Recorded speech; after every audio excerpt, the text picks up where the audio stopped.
The Wonderful, Marvelous Magic Bunk Bed. Story and pictures by Betsy Lee Bailey. Some kids have wooden forts high in the trees. Some kids have swings that they sway in the breeze. Some kids must go to the park to have fun. Some play on beaches and soak up the sun. Cami and Mitch had their own private world, a spot where their hopes and ideas unfurled. Their own happy place where no monsters could tread, their wonderful, marvelous, magic bunk bed. But back when they first had set up their new room, the nights could be creepy with darkness and gloom. Mitch slept up top, Cami slept down below, though sometimes a visiting brother would go. "Can you come down, Mitchell?" his scared sister said. "A giant T-Rex won't get out of my head." "Sure," Mitchell told her. "I know how you feel." He tried to assure her that monsters weren't real.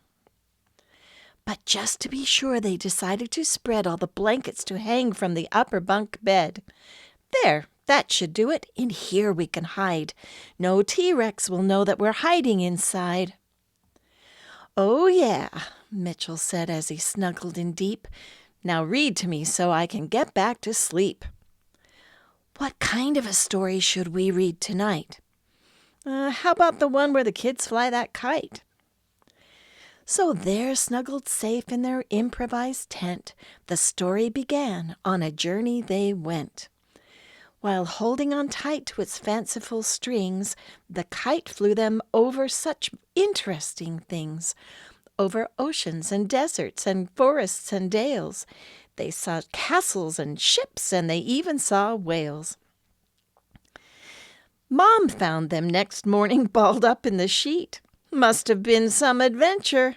Now come down to eat." Their family had recently bought a new home with a backyard complete with a forest to roam. They couldn't explore by themselves, though, because there were dangerous snakes and those insects that buzz.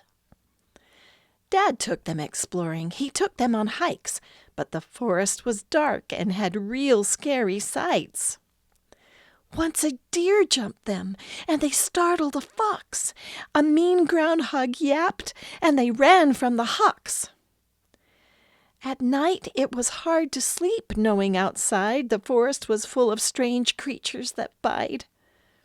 This time it was Dad who had stories to tell, about all his scouting trips that were so swell. He told about camping and hikes on a dare, and even the time he was chased by the bear.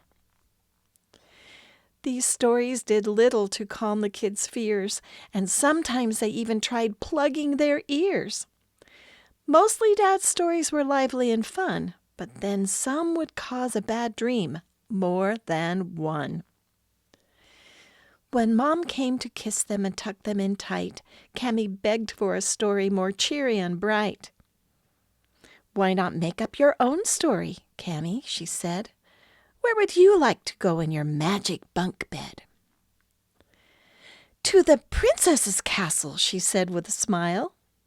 "Or no, we should go to a volcanic isle."